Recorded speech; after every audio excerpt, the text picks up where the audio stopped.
Itu sebab kalau kita tengok kan, orang Arab, bila masuk aja Rejab, ya Allah, bau-bau bunga hati dia. Masa tu dia dah siap dah.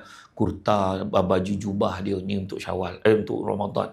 Dia dah siap dah yang ni. Buah tamar dia, yang terbaik, grade yang terbaik. Makan tu rasa feel dia. Kurma ajwa alia. Tak standby dah. Ni tasbih dia. Ini wangi-wangian dia nak pakai. Dia tak pakai masa bulan Rejab tu. Dia standby untuk Ramadan je. Kan? Quran. Kan? Yang tulisan ni besar nombor plate tu.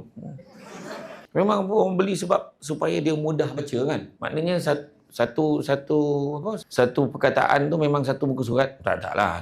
Tapi besar lah. Kan? Ada orang tu sampai pakai kantar kan baca kan. Sebab dah ready dah untuk Ramadan. Bayangkan orang Arab kan. Belum apa-apa lagi.